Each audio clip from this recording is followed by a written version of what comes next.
Hello and welcome to Future Imperfect. I'm Admiral Phillips, and in this episode of the podcast, I'll be talking about the mid-season finale of Star Trek Discovery. Season 1, Episode 9, Into the Forest We Go.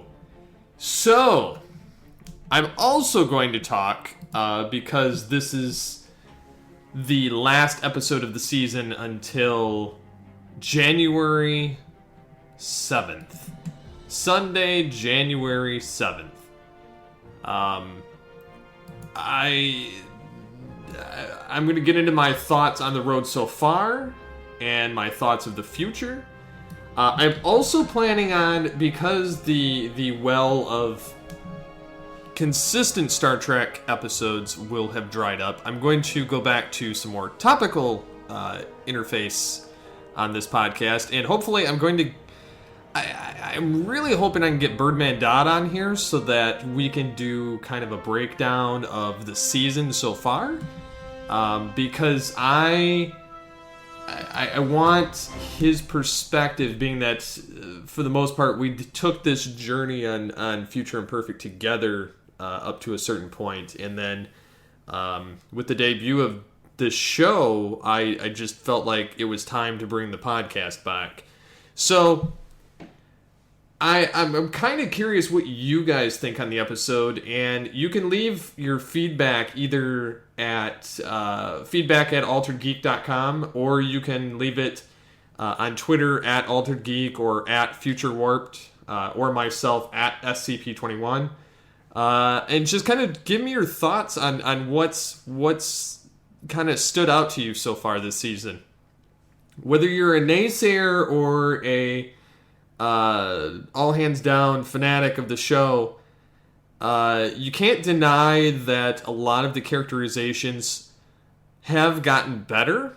Some of the crew of the Discovery are better. I still massively hate everything about the Klingons. I think that that's the biggest foobar in the entire series so far. However, they have partially wrapped this storyline up.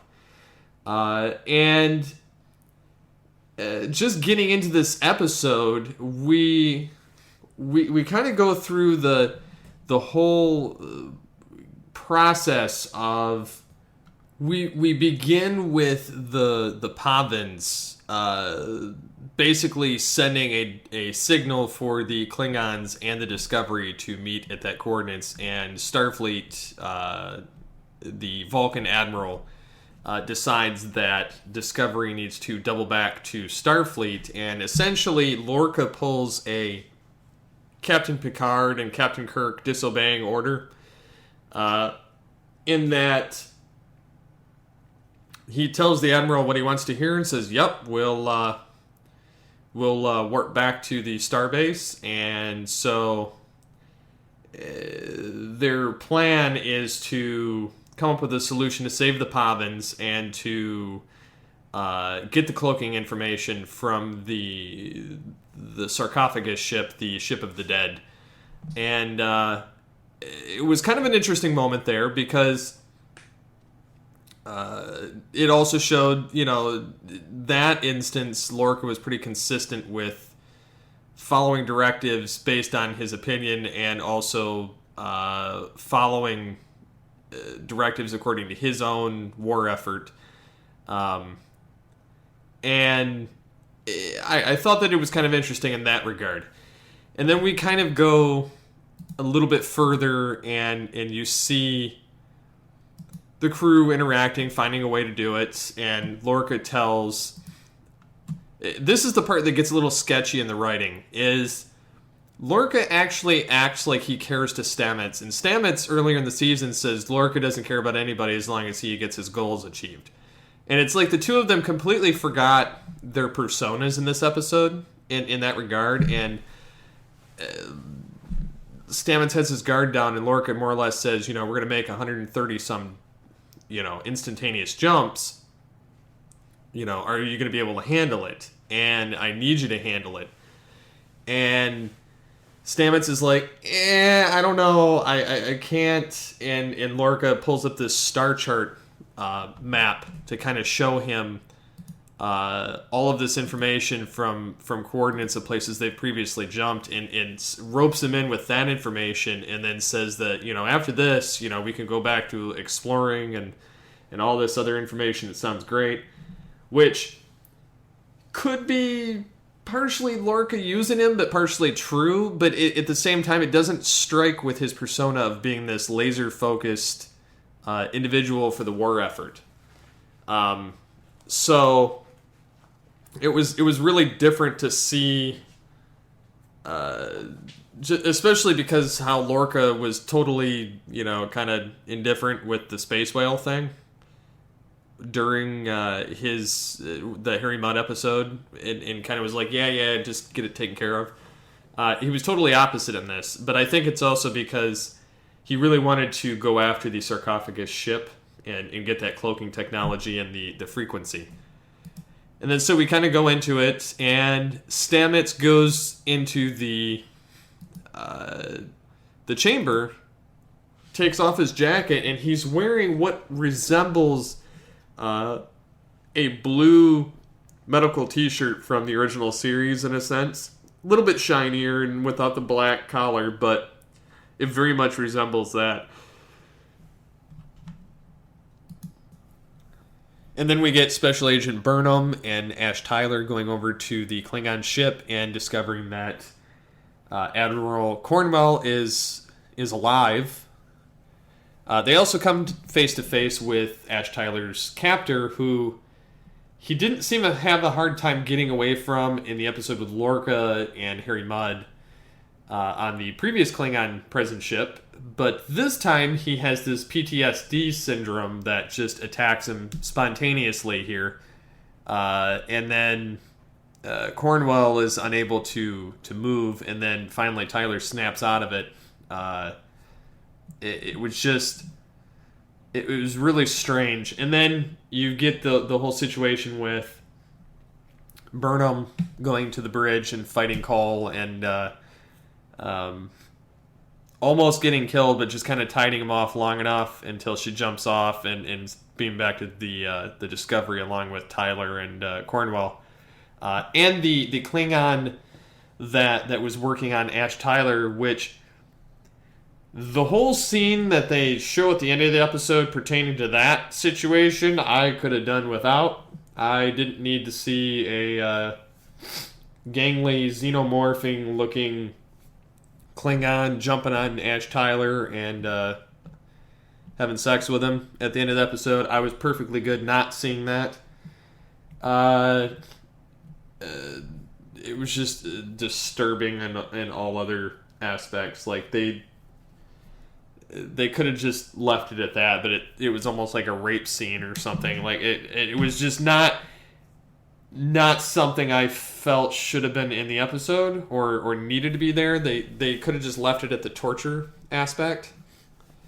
It still kind of leads me to believe that it could still be that Klingon guy that was the albino Klingon at the beginning of the season, because he still disappeared, and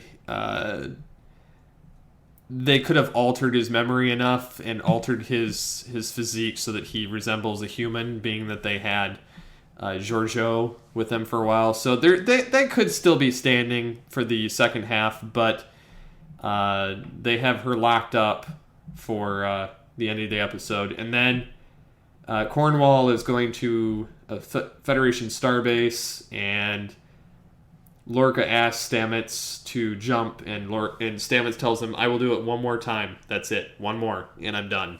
He says, I need doctor's help. And so they go to do the final jump on the Discovery after destroying the sarcophagus ship completely, which was glorious of them just hopping around it and firing all torpedoes and watching Cole get obliterated. So this Klingon chapter is partially over. It still doesn't explain how they evolved either to this or after this, which I'm hoping Season 2 does. And then we go to them doing the final jump, and Stamets goes unconscious, and he comes back, and his eyes are glazed over. and his pupils, there's no color in them, so he's like been stricken blind, but he can see the entire star system. So they're basically stuck where they get teleported, but where the starbase should be, there's no starbase. It's all debris, which leads me to believe that they're in the mirror universe.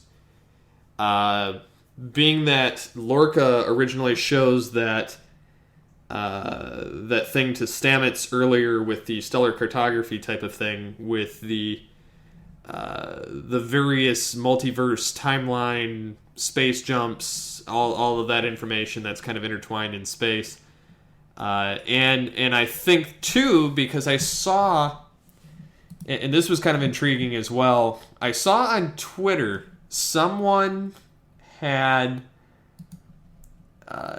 done the most amazing thing with one of the screenshots, and I didn't catch this when I was looking. The interesting part was I did see all the debris and everything in the Discovery sitting where the starbase should be, and that was my first thought, because there were all the alarms are going off, and there's no rhyme or reason to where they're located. Their star charts aren't right. Nothing's showing up correctly. So obviously you kind of know that they're either beyond their expanse of where they should be, or they're in the mirror universe. However, if you look at the navigation control on Lorca's keypad on his chair, you see spore jumps all listed on there, and it starts off with spore jump 117 through 132, and it's got different locations to jump around, mark this, mark that, blah, blah, blah, blah, blah. And then it says spore jump 133, and it says override Lorca G, and it says location unknown. So he overrode a location, a star chart location, either A, to purposely go to the mirror universe, or B, to actually go to the starbase, and it doesn't know where it's at, so it says unknown. I'm leaning towards he purposely took them to the mirror universe, because I think that he could have earlier on been from the mirror universe, and using that weapon that they insinuate about with Kirk, where they can eject somebody to another multiverse as a form of imprisonment, to basically eject them from their own reality. I think Lorca could be one of those, and that's why he has the Gorn bones, and that's why he has a Tribble, and why he has all these things that haven't been discovered yet. However, I think that there's the possibility that this could actually be in the mirror universe, this whole series, and that they're actually coming to the regular universe at this point. So there's the possibility that it could be that, or the opposite. But I did find that interesting that they had the thing with Lorca overriding it. And somebody tagged that on Twitter, and I thought that was kind of interesting. So there's that. And then there's a lot of different thoughts on this episode. And what I mean is, when you look at the New York Times, they believe that this is the most sloppily written episode. And it says that one of the issues with the maiden voyage of Discovery is that the show doesn't appear to understand what motivates its characters. As a result, we don't understand what motivates them. That's not a problem that is unique to this iteration of Star Trek. Voyager and Enterprise also struggled with this early on, nor is it an issue limited to this television franchise. But in the case of Discovery, it has certainly led to sloppy writing. This week's episode, the mid-season finale, felt like it was ignoring the previous 8 episodes and all their characters' work. Which I did feel that in a lot of regards of how they handled some of the characters. They didn't feel... They felt foreign to their personas, and that was a little bit odd. Just the way that they were handling their how they were through the episodes. It didn't I couldn't see it leading up to how their reactions to things and how they were speaking in this episode being the way it was, and then it just I was a little bit weirded by that too, and that was even before reading this. I had that kind of thought, but it makes sense now that I'm seeing it. And then they again say the thing about the laser focus of Lorca, and then then there's the whole aspect of Lorca barely giving a crap when Cornwell unexpectedly appears on his ship, even though he was the one that allowed her to go and not rescue her. And then Lorca's protectiveness of Burnham on the Dangerous Away mission, and yet he's let her go on everything else up until this point, and then he's like, no, and then finally she talks him into it. I don't know. There's just a lot of weird writing going on in that. And then the whole sensors to get the Klingon to cloak.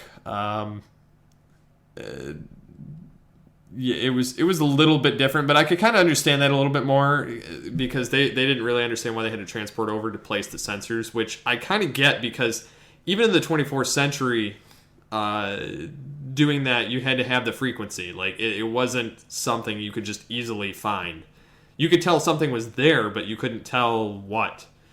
And then even in the 23rd century, when Star Trek VI happened, the firing when cloaked thing, which there was only the one ship that did that, and they had an ion gas torpedo, which would hone in on the ion gas coming from the cloaked Klingon vessel. So the plasma and whatnot. So I mean, I kind of get it there, and they kind of make this stupid comment about how the Klingons seem incompetent, that they don't realize two humans beamed over. Well, they had this little Iron Man looking orb on their chest that gave them the, and I saw the picture of it prior to the episode, and I'm like, okay, what's this? But listening to the episode, had they actually done this, would have seen that they said it gives them the life sign of a Klingon instead of a human, so they had to be wearing it, which is why they only detected one human life sign, which was in the in that chamber where the dead were basically left, which is where Cornwall was. So, yeah, it was funny when Lorca basically slapped the Admiral in the face with, yeah, we took down, this whole thing, and with the whole battle going on, and they were told to do something, and he did the opposite, and his unorthodox method, which is something Kirk was famous for, is what essentially took it down. They had the Universal Translator, which was pretty cool, and then the battle was pretty decent for the ship. However, they've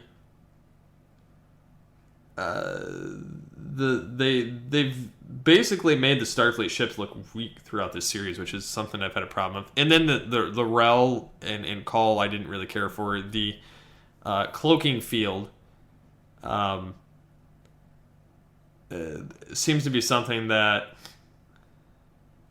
this is something else where the New York Times is just full of it. They're like, why do the Borg appear on Enterprise? Well, did you watch Star Trek First Contact? Everything's kind of connected in a weird way.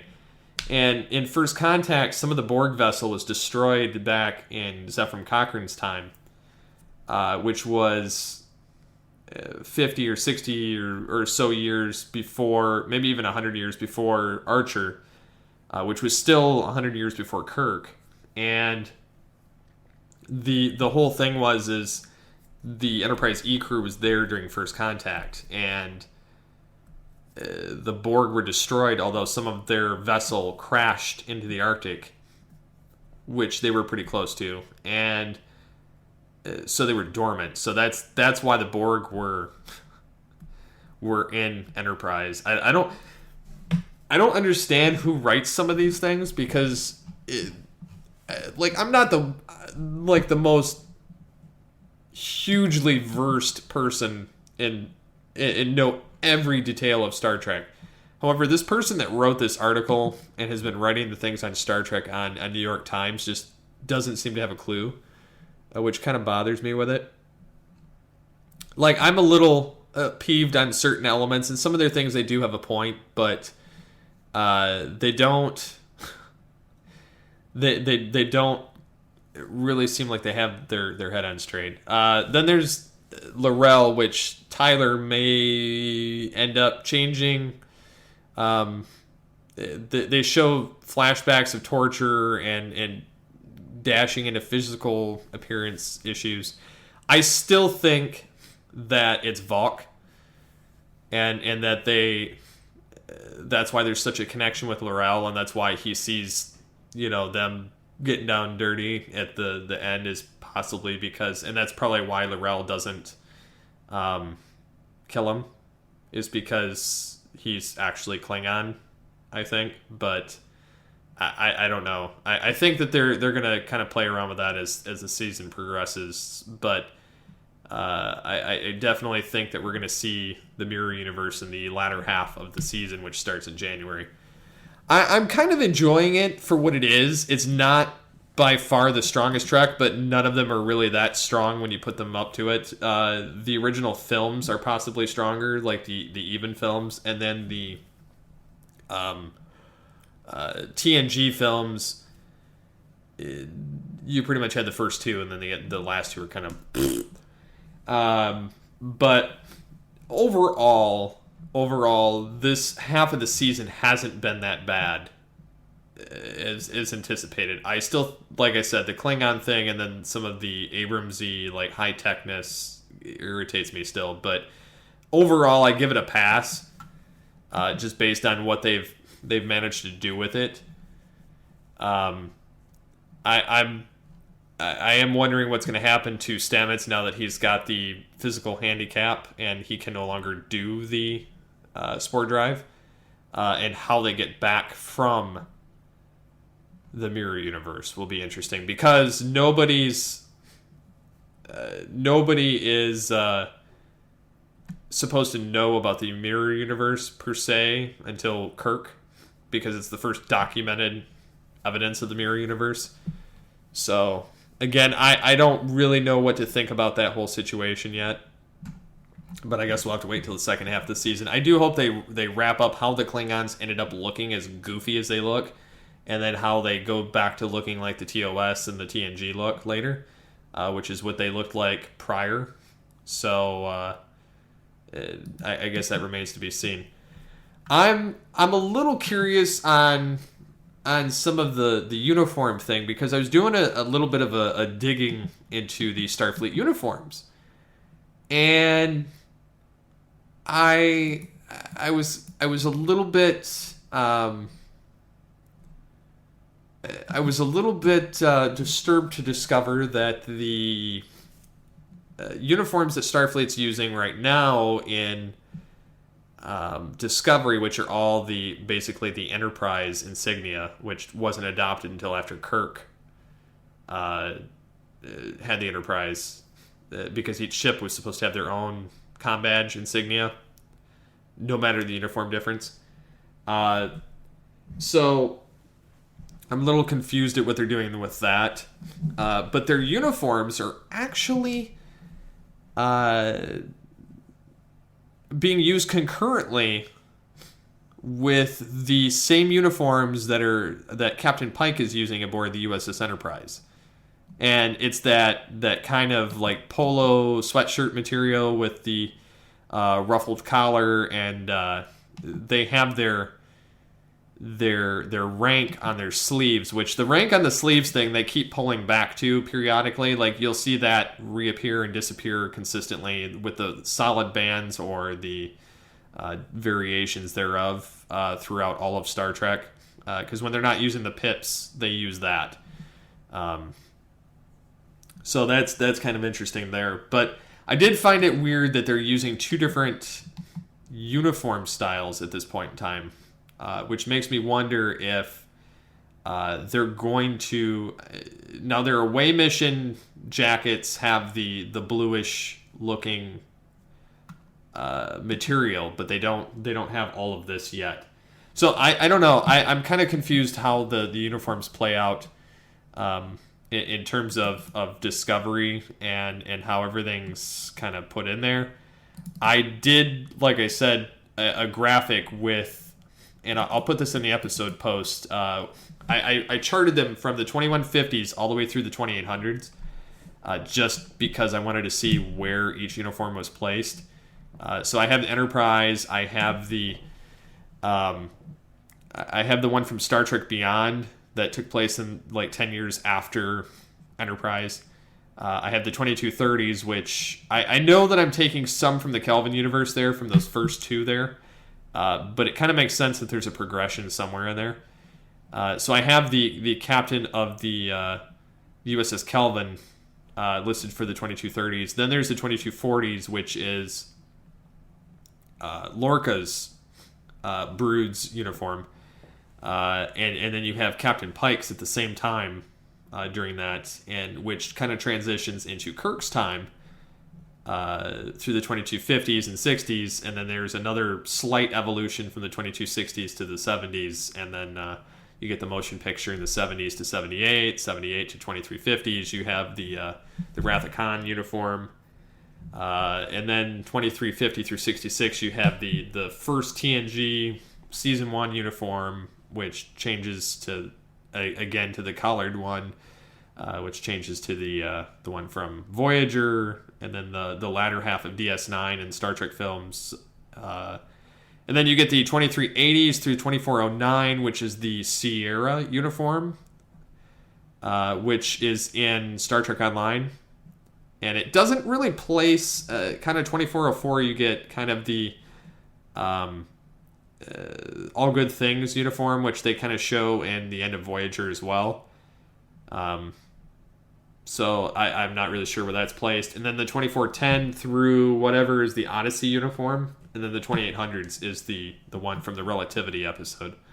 So I'm kind of a little bit well versed in the uniforms now at this point, which I didn't expect. But I don't know. What do you guys think on this episode? What do you think on the season so far? What are your thoughts on where they appeared?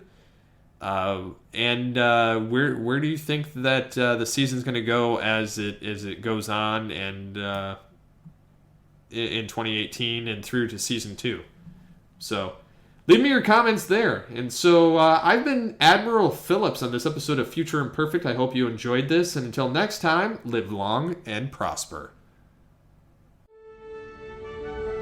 Space, the final frontier. These are the voyages of the Starship Enterprise. Its continuing mission: to explore strange new worlds, to seek out new life and new civilizations, to boldly go where no man has gone before.